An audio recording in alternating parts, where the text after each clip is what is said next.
The death of Blessed Terence Albert O'Brien, Bishop and Martyr. Excerpt from Chapter 8 of The Rise and Fall of the Irish Franciscan Monasteries and Memoirs of the Irish Hierarchy in the 17th Century, by C.P. Meehan, C.C. When Rinuccini, the papal nuncio, arrived in Ireland, he found several sees vacant, and his first and chiefest care was to have them filled. The candidates were proposed to him by the Supreme Council of the Confederates, and he recommended them for appointment by Innocent X, selecting those who were remarkable for their attachment to his own policy and their devotion to the apostolic see. Toward the close of 1645, Rinuccini was informed that James O'Hurley, Bishop of Emly, had fallen into bad health, so much so that it was absolutely necessary to provide him with a coadjutor. This infirm and aged prelate, a member of the Order of St. Dominic, had made his religious profession under the shadow of the ancient and once splendid monastery of Kilmallock, and after completing his studies in Spain, was raised to the see of Emly in 1641. His tenure of the episcopate was comparatively brief, and all that we have been able to learn concerning his character is that, like the generality of his order, he was distinguished for learning and zeal. His illness, it would appear, was protracted, for it is quite certain that he did not die until sometime in August 1646. That is to say, 12 months after the nuncio's arrival in Ireland. The wish of the dying prelate was that his place might be filled by another Dominican, and the nuncio, being of the same mind, wrote to Rome, recommending Terence Albert O'Brien, provincial of the order in Ireland, as a person eminently qualified for the coadjutorship, and to succeed O'Hurley whenever the death of the latter might occur. Terence Albert O'Brien was born in the year 1600 in the city of Limerick, of parents who were said to trace their descent from the princes of Thomond. But be that as it may, he was destined to reflect fresh luster on the historic name he bore, and to maintain its honor and integrity at a period when others of the same ancient race were degrading it by recreancy to religion and country. While yet a child, he received the earliest rudiments of education from his pious mother and an aged priest who found constant welcome and protection in his father's mansion, and who, in all likelihood, was the first to inspire him with the notion of devoting himself to the ministry. As he grew to boyhood, the desires struck deeper root in his heart, and he lost no time in placing himself in communication with his uncle, Maurice O'Brien, who was then prior of the Dominican convent of his native city. The uncle was not slow in seconding the lad's wishes, and he accordingly had him received into the poor novitiate of the friars' preachers. For we need hardly say that the monastery of St. Saviour, founded in the 13th century by Donat O'Brien, had long since shared the fate of other religious houses in Ireland. Father Maurice was a tender tutor to the young aspirant during the probationary term, and at its close he had the satisfaction of seeing him duly admitted, one of the lambs of that blessed flock which Dominic so leads in righteous ways, as Dante says. In other words, a professed member of the order of preachers. The prior's next care was to provide for his nephew's philosophical and theological education, and in order to perfect him in these branches, he sent him to the convent of St. Peter Martyr at Toledo,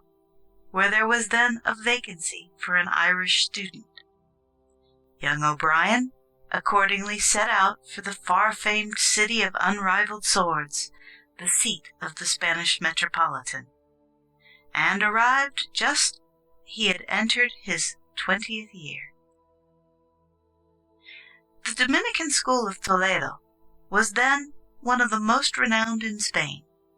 and the professors who filled its various chairs were far famed for their erudition in every department of knowledge.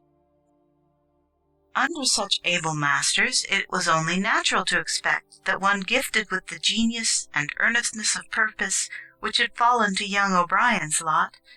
should make rapid progress, not only in the Aristotelian philosophy which St. Thomas of Aquin had reduced to regular system, but also in the sum of theology,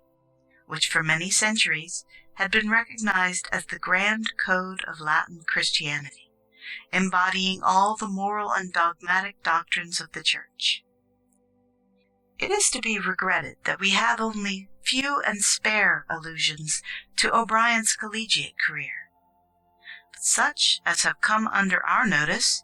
warrant us in believing that he distinguished himself as a student, and proved to his Castilian teachers that he possessed an intellect to which the fine distinctions and subtle definitions of the angelic doctor were nowise impalpable. At length, after having passed 8 years in the cloisters of St. Peter's, he was ordained priest, and as the exigencies of the Irish mission were then pressing, his superiors commanded him to lose no time in preparing for the homeward journey. Sad must have been the leave-taking when he bade adieu to the good fathers of St. Peter's, and looked his last on the Alcazar and towers of Toledo's rich cathedral. Sad, no doubt, must have been his farewells as he turned from the banks of the Tagus toward those of the Shannon.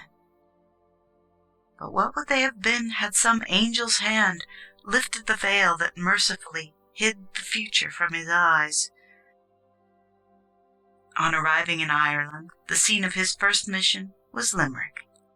where he abode with the Dominican fathers in a house which they rented in the city, and where they lived in community as well as the circumstances of the time allowed. It was a period of peril for all priests, but to those of the religious orders especially, for Falkland, the Lord Deputy, was then enforcing the penal enactments and racking and otherwise torturing various priests supposed to be emissaries from the son of the late Earl of Tyrone, who, if rumor could be believed, was preparing to invade Ireland from Flanders. That the apprehension of the government in regard to this business was purely affected is quite certain, but Lord Falkland made it a pretext for setting a strict watch on such of the clergy as he imagined were corresponding with their brethren in Spain or elsewhere beyond seas. We can therefore conceive with what circumspection the priests, secular and regular, had to act in order to be able to discharge their duty to the people and avoid the suborned delators who were ever on the alert for the wage of their infamy. Strange, however, as it may appear, the government at that period did not entertain so virulent a hatred for the Irish Dominicans as it did for the Franciscans, and consequently the former were allowed to enjoy a comparative freedom of action. This indeed may seem anomalous, but it will cease to be so if we remember that the Franciscans were the most numerous of all the religious orders then in Ireland, and the most notorious for their adhesion to Tyrone and O'Donnell during the late war. We may also observe that the Irish chieftains employed the Franciscans as their agents at foreign courts, patronized them as their annalists, and selected their churches in Valladolid, as well as in Rome, for their place of sepulture. The Dominicans, on the other hand, took no demonstrative part in the transactions to which we have alluded, and this single circumstance accounts for the toleration extended to them by Falkland and some of his predecessors. Availing himself, therefore, of the opportunities which were thus afforded him for doing good, Father O'Brien settled down in the little convent at Limerick, where with the rest of his brethren he toiled through many dreary years in the quiet performance of the duties which belonged to his calling. Affable and unaffected, he was universally esteemed for every good attribute, but above all for that true modesty which has ever been the distinctive mark of steady heads and great souls. Carefully eschewing notoriety, that despicable ambition of vulgar minds, he spent his time as became a true son of St. Dominic, laboring for the preservation of the faith, inculcating its morality, dispensing its blessings, and proving, however unconsciously, that he was a living commentary on the holy rule he professed. Most marked, indeed, was the contrast between the humble chapel of the Limerick convent and those splendid temples of Toledo, where he had passed his youth. But if the poverty and simplicity of the former ever caused him a regret, he assuredly had wherewith to console him when he reflected that the highest efforts of human genius could produce no ornament so worthy of God's house as that true piety and faith of which he was a daily witness, and which his precept and example kept alive and active in willing hearts. The deplorable absence of all documents, manuscript as well as printed, relating to the Dominican community at Limerick during the 16 years Father O'Brien spent there, must account for our silence anent that long interval, which we may easily conjecture could not have passed without incidents and episodes of thrilling interest. Fortunately, however, there is evidence to prove that his ability, zeal, and prudence were duly valued by his superiors at home and abroad, so much so that he was twice elected prior of his native convent, after having already held the same office in the convent of Laura. But a far more responsible dignity was reserved for him in 1643, when the Dominican chapter, assembled in the Church of the Trinity at Kilkenny, unanimously elected him their provincial. A short time previously, he had seen his native city identify itself with the Confederates, and we may readily imagine with what feelings of gratitude he and the other members of his order must have regarded the men who restored to them that splendid temple which William Marshall, Earl of Pembroke, in 1225, erected for the honor of God and as a last resting place for his mortality.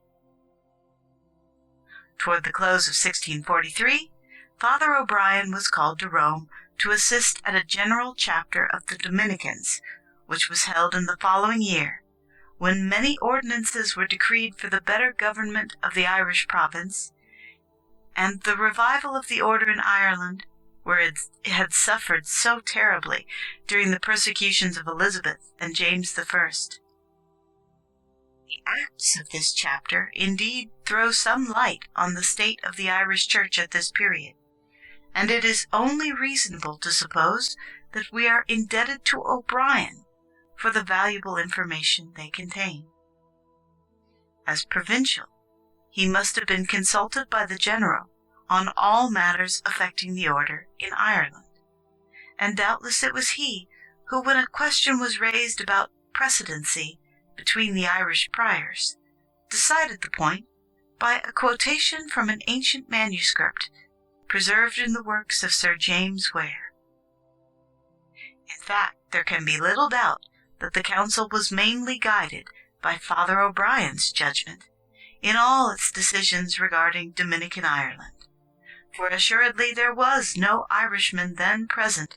better qualified to deal with subjects of such importance. We may also remark that his inspirations are clearly perceptible in the projected revival of Dominican schools in Dublin, Limerick, Cashel, Athenry, and Coleraine, and also in those decrees which have special reference to the Irish Dominican institutions for men and women in Lisbon. It was he, doubtless, who moved that the votive offerings made to the far-famed miraculous image of the Blessed Virgin at Youghal should be applied to the use of the Dominican convent of that town. And we may further state that it was he who recommended that the convent of St. Peter's Cell in Limerick should be confirmed to Dame Catherine Duggan and the other ladies who resided with her there. These few facts show that the council entertained profound respect for Father O'Brien's wisdom and experience, and indeed the general of the order was so thoroughly convinced of his deserts that he would not suffer him to leave Rome without some sensible mark of his appreciation. He therefore sanctioned the decree which raised O'Brien to a mastership in theology, and further enhanced this honor by appointing him judge in Munster, with ample powers to decide all controversies that might arise regarding the ancient limits and boundaries of the Dominican convents in that province. As soon as the council terminated its sessions, O'Brien set out for Lisbon to visit the Dominican houses which had been founded in that city by O'Daly, who was then engaged on his History of the Geraldines, a work, we may observe, which is the best that has yet appeared on the subject of which it treats. Would to heaven that O'Daly had left us a fuller biography of his friend, for indeed the notices he has given of him in the Persecutions are meagre and most unsatisfactory. O'Daly, however, could not have foreseen the fate that was reserved for O'Brien, or assuredly he would have taken more pains to acquaint himself with all the particulars of his family and early life. About the middle of July 1644, while O'Brien was still in Lisbon, intelligence from Rome led his friends to believe that it was the intention of Urban VIII to advance him to the coadjutorship of Emly, and indeed this announcement seemed so reliable that he at once set out for Ireland to take place in the election of his successor in the provincialate. There can be little doubt that Pope Urban did mean to have him consecrated bishop, but His Holiness died in the very month the nomination is said to have been made, so the bulls were not dispatched, and O'Brien's promotion was consequently postponed, and did not take place before the 3rd year of the pontificate of Innocent X. On his return to Ireland, O'Brien fixed his residence in the convent of Limerick, where as provincial and prior he exerted himself indefatigably for the interests of his order, which had recently gained a large accession to its members from Rome, Louvain, and other places on the continent. The state of Ireland at the period called for this influx, for it was looked upon as the fitting time for the reconstruction of all those venerable corporations which had been scattered by the sword of persecution during the 2 preceding reigns. Now, however, a notable change had come over the whole island. The greater part of it was in the power of the Confederates, who led the religious orders to believe that they should be speedily repossessed of their suppressed monasteries, and probably of a good portion of their lands, for which some of the lay impropriators were disposed to compound. The people, it need hardly be told, were delighted at the prospect which unfolded itself to their imaginings, for they flattered themselves that they would soon exchange their inexorable lay tyrants for ecclesiastical landlords, who in all ages were proverbially the best and most indulgent. It was only natural that a man of O'Brien's ardent temperament should have shared the general enthusiasm. Nay, and persuaded himself that the religious communities were on the eve of being redeemed forever from the trammels of those sanguinary laws which had heretofore doomed them to death and expatriation. May we not, therefore, suppose that he counted on seeing his own order re-established, its grand old sanctuaries restored to their rightful owners, and the youth of the land frequenting Dominican schools, as they did in those days when the friars preachers built the first bridge across the Liffey for the convenience of their scholars. At that moment, indeed, the course of events was calculated to confirm his belief in these forecastings, and if it ever occurred to him that they were nothing more than pleasing illusions, surely all misgivings must have vanished when he heard that a high minister from the Holy See had already landed on the Irish coast, bringing with him arms, specie, and munitions for the encouragement and maintenance of the Confederate Catholics. Although Rinuccini's correspondence does not mention the fact, there is every reason to suppose that Father O'Brien was present at the grand reception given to that personage on his arrival in Limerick, nor can we doubt that he assisted at another solemnity that took place there, when the nuncio, accompanied by Walsh, Archbishop of Cashel, the clergy, secular and regular, and the entire garrison, walked to St. Mary's to give God thanks for the signal defeat which the Scotch Covenanters had sustained at Benburb.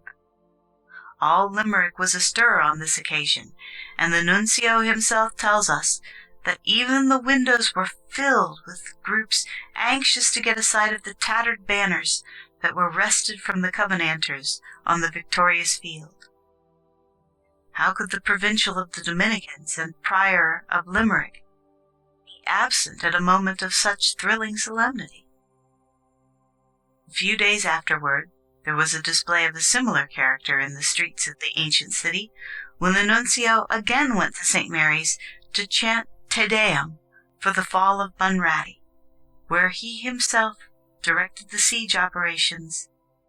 and Father Collins, a Dominican, crucifix in hand, led the storming party to the breach and drove the enemy out of their entrenchments.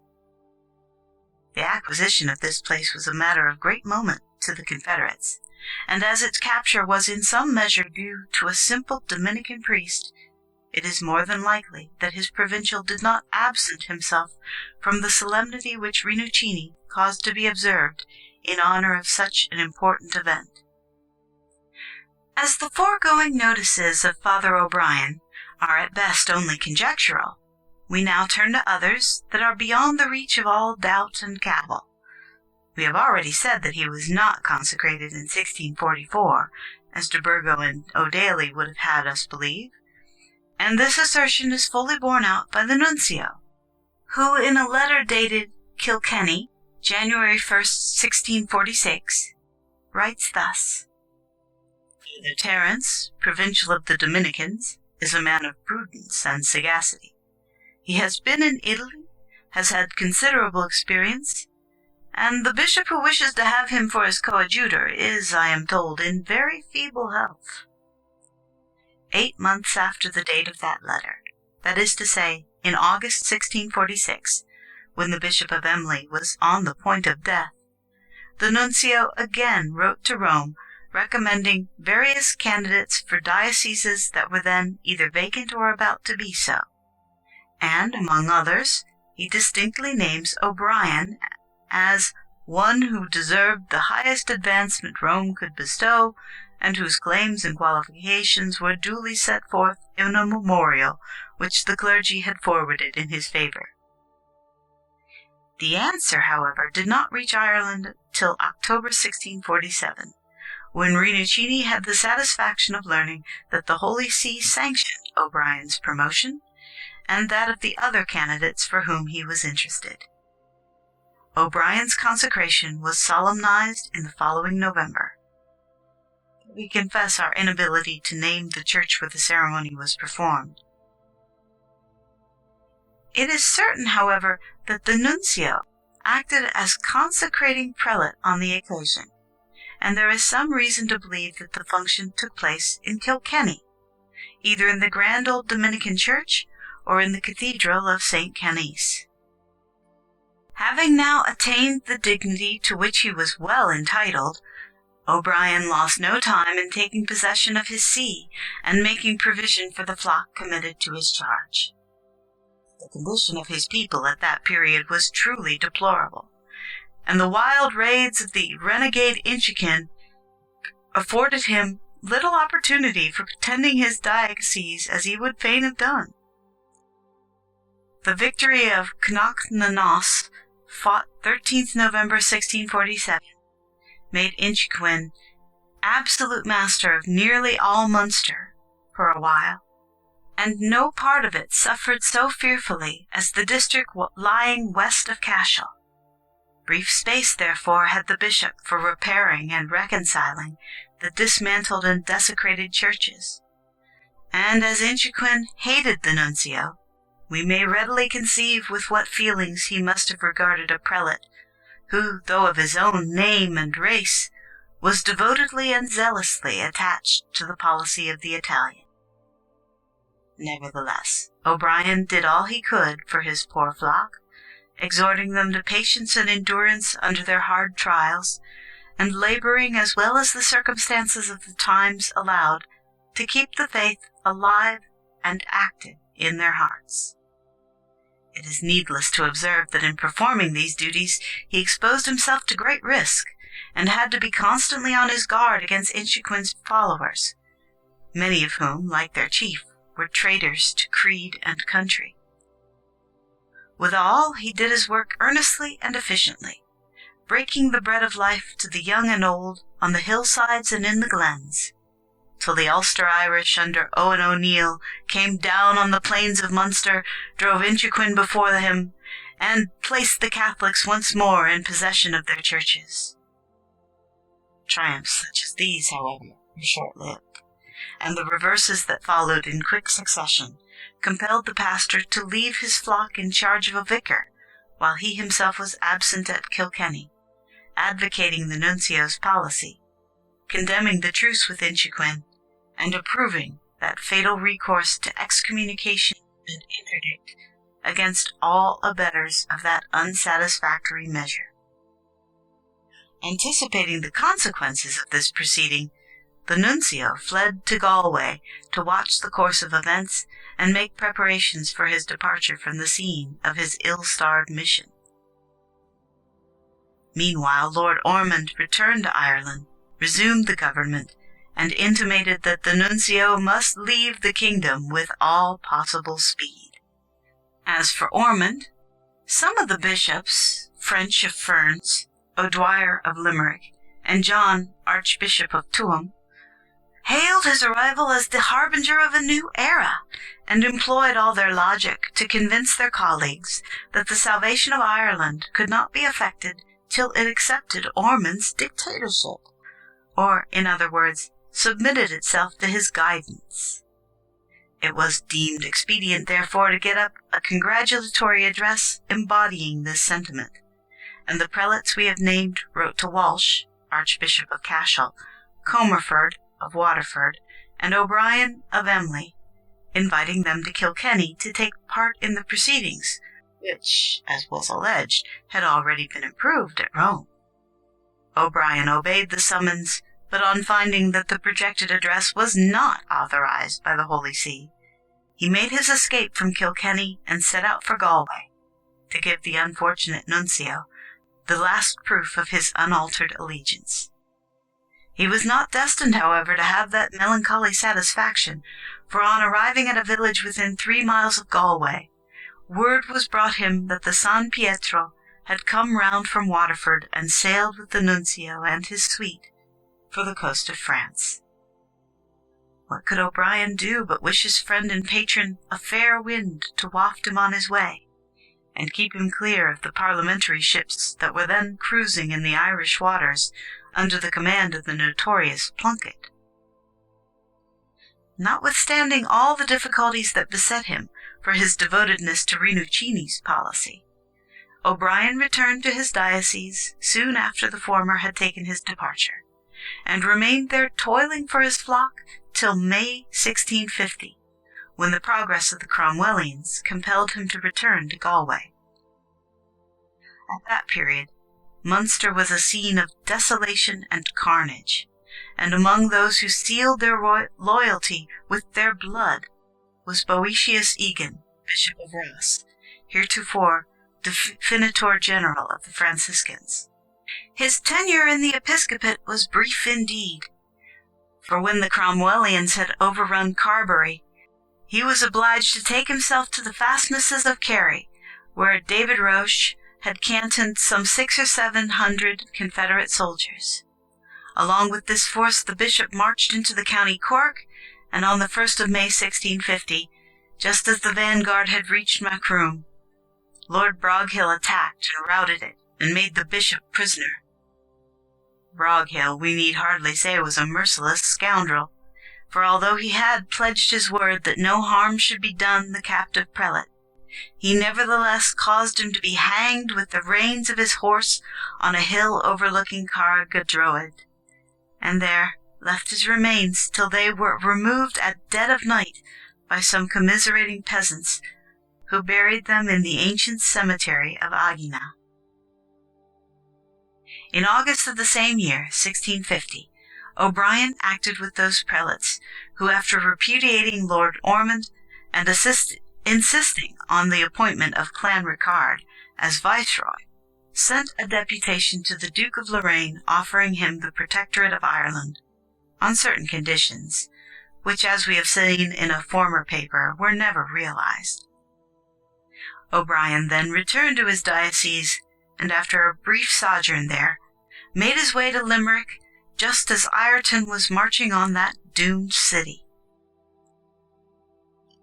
As the history of that siege is too well known to need repetition here,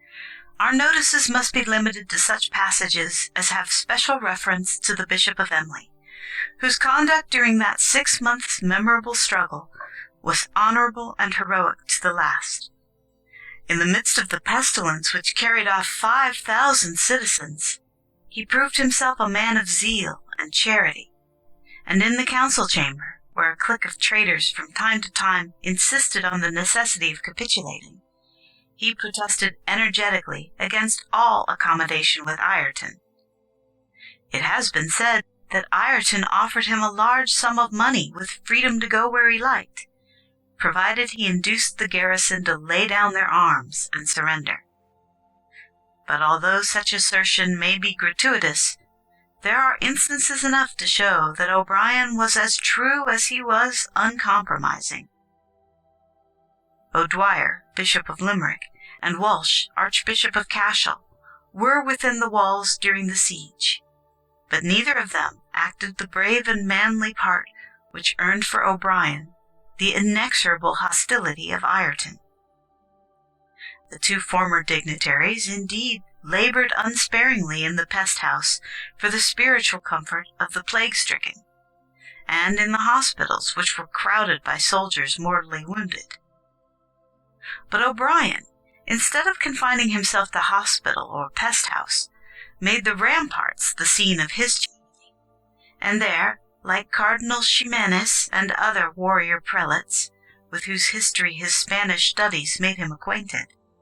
he acted the double role of priest and soldier, encouraging the faint-hearted and absolving the dying, as the plague slew them at his feet. It must also be recorded to his honor that he sternly opposed Ireton's proposals from first to last, and did his utmost to convince the Council of War that the city had abundant resources to sustain a more protracted siege, and finally that approaching winter, dearth, and infection must compel the Parliamentarian General to break up his camp and retire from before the walls.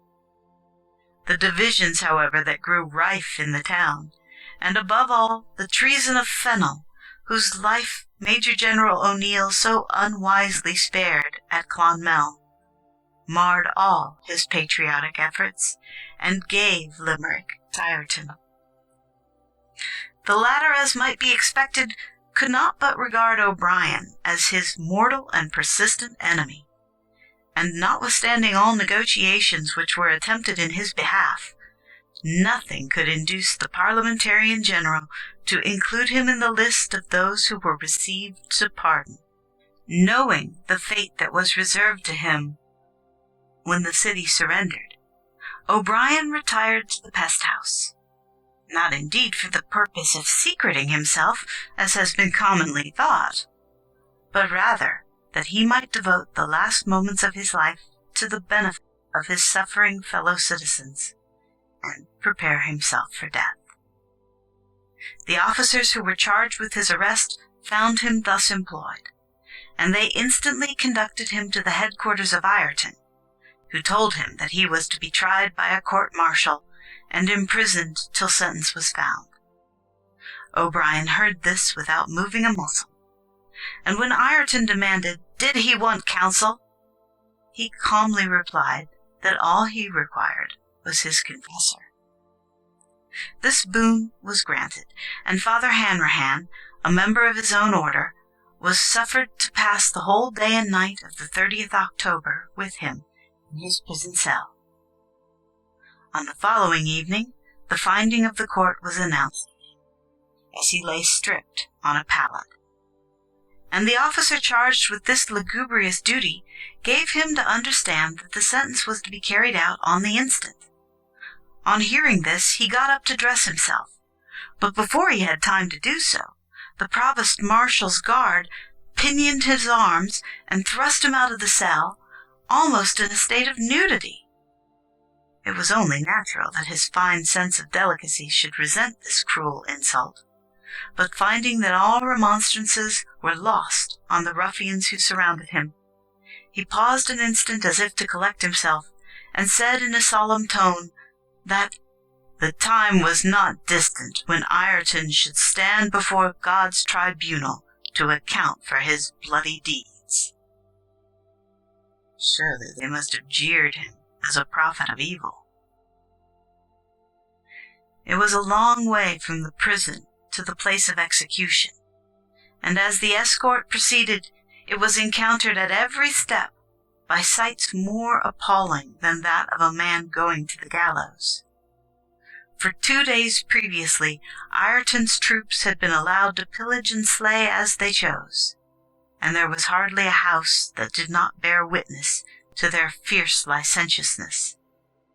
Windows shattered, doors wrenched from their hinges, corpses of men and women lying stark in the kennels, wares of every sort scattered and trodden underfoot, showed that destructiveness had reveled to satiety. No living thing appeared along the route of that sad procession, and the universal stillness would have been unbroken were it not for the heavy tread of the doomed man's guard, and the ringing of their weapons as they clashed against the pavement. O'Brien, however, conducted himself with his accustomed firmness, and though distressed at being obliged to parade the deserted thoroughfares on that winter's evening, in a state little short of absolute nakedness, his step was as steady and his bearing erect as either could have been on that memorable day when he followed the trophies of Benburb to St. Mary's Cathedral. On reaching the foot of the gibbet, he knelt and prayed, till he was commanded to arise and mount the ladder. He obeyed, seized the rungs with vigorous grasp, and turned round, as if anxious to ascertain whether any of the citizens had ventured abroad to witness his death scene. Having satisfied himself that a few of them were present and within hearing, he exhorted them to continue true to the faith of their fathers, and hope for better days, when God would look with mercy on unhappy Ireland. A few moments more, his soul was with the just. Thus did Terence Albert O'Brien pass out of this life on All Saints' Eve, 1651. As soon as life was extinct, the executioner lowered the body to the ground, and after the soldiers had discharged their muskets at it, he hacked off the head and impaled it on the tower of St. John's Gate, where it remained many a day, a ghastly evidence of Ireton's vindictiveness. O'Brien's execution was speedily followed by that of several priests of the Dominican order, among the most distinguished of whom were Fathers Wolfe and Collins. Both were sentenced by court-martial, and both died as became them, with Christian courage and Christian hope. Ireton, indeed, dealt unsparingly with the Dominicans, for he knew that they were the nuncio's most faithful and uncompromising adherents, and that every member of the order, with one solitary exception, advocated his policy not only while he was in Ireland, but when he was far away in his principality of Fermo. Persistently heroic during the siege, they exhibited the same undaunted composure on the scaffold, and their conduct in the latter instance contrasted strongly with that of the temporizing Major General Purcell, who swooned at the sight of the halter, and had to be assisted by 2 musketeers while mounting the ladder. Among the laymen who suffered at this time, there were 2 whom we may not pass over in silence. These were Dominic Fanning, and a personage which a contemporary manuscript styles the Baron of Castleconnell, the same, perhaps, who basely abandoned the field of Knocknanos. Fanning, we need hardly say, was in the interest of the nuncio's party throughout, and when the city surrendered, he fled, and secreted himself in the tomb of his ancestors in the Franciscan church. While lying hid there, a picket entered the church, and lit a fire for the purpose of cooking, and when Fanning saw them thus employed, he crept out, and half frozen as he was, sat down to warm himself. The captain of the party kicked him off, and he then endeavored to escape out of the city, but was arrested at the gate, brought back, and being identified, was immediately hanged. His servant, it seems, involved himself soon afterwards with the soldiers, and in a scuffle that ensued was killed on the spot by the captain who had driven Fanning from the fire. The writer to whom we are indebted for this information gives the following account of the Baron of Castleconnell. Being sentenced to die, he applied to Ireton for respite of execution till his return from his lodging, where he broke open his trunks, and finding there a new suit of white taffety, attired himself in it.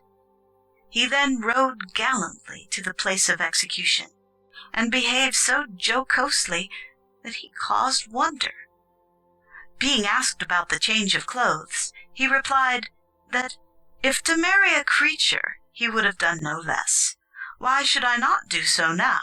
when I believe I am about to marry heaven? Of O'Dwyer, Bishop of Limerick, and the Archbishop of Cashel, we have only to add that Ludlow pleaded for the former, that he did not belong to the nuncio's extreme party, and that the latter had the same extenuating circumstances in his favor. O'Dwyer was suffered to escape, and the Archbishop went quietly away, both, says the author of the aphorismical discovery, being protected because they were of the party of Ormond and Clan Ricard. It was on the 10th of November, when all this cold-blooded butchery was done, that Ireton was seized with the epidemic which had been ravaging the whole island for nearly an entire year. In the course of a few days, he gradually grew worse and more faint, and at length inflammatory fever supervened. In his delirium, says Sir Philip Warwick, he shouted repeatedly, "Blood! Blood! I must have more blood!" And if we may believe other writers who had similar opportunities for informing themselves concerning the last moments of this wretched man, the Bishop of Emly was so palpably before him that he had to turn his face to the wall to avoid the ghastly apparition. In the wild outbursts of his frenzy, he over and over again repeated that he was guiltless of the bishop's death, that he had no hand in it, and that the court-martial alone was responsible for the sentence and execution. These, however, were nothing more than echoes of a guilty conscience, unsoftened by a single expression of regret or repentance. Unavailing protestations and arguments thrown away on the bloody spectre that never left his bedside, till God called him to judgment after 16 days of unmitigated suffering. Need we say that O'Brien's prophecy was fulfilled? And may we not suppose that he confronted his murderer at God's tribunal? There can be no doubt that Ireton's conduct to O'Brien was merciless and exceptional, for he pardoned Hugh O'Neill, who was as obstinate as the bishop in refusing to capitulate. Nay, more, had Ireton been disposed to act considerately or impartially, he surely would have discovered that the man by whom he was beaten at Clonmel, and who left him nothing there but a breached and bloody wall, was less entitled to mercy than an ecclesiastical dignitary, who as such was nowise amenable to a military tribunal. The remonstrances of his officers induced him to cancel the sentence pronounced against the Lieutenant General Hugh, Owen Roe's nephew, and O'Dwyer, although accepted from the Articles of Treaty, received protection at his hands. Why he did not extend the same benefit to O'Brien, we cannot say, but it may be fairly presumed that he was actuated by feelings of intense hatred and vindictiveness to that illustrious personage. In conclusion, let us mention a fact not generally known. Ireton not only pardoned O'Neill, but conferred on him unmistakable proofs of his esteem and friendship. For, says the manuscript authority from which these particulars are taken, so tender was Ireton of O'Neill's safety that he charged his lieutenant upon pain of his displeasure to wait on him, and when he was on the point of death, Ireton commanded his said lieutenant to use all good behavior to the Irish general, and send him with his corpse into England. He also bestowed on him 3 horses, one for himself, the other 2 for 2 servants to wait on him, with a lackey, all at his proper expense. And so it was, for Hugh O'Neill accompanied the remains to London, and he was there released. The corpse, we need hardly add, was buried with great pomp in Westminster Abbey. End of The Death of Terence Albert O'Brien. Excerpt from The Rise and Fall of the Irish Franciscan Monasteries and Memoirs of the Irish Hierarchy in the 17th Century.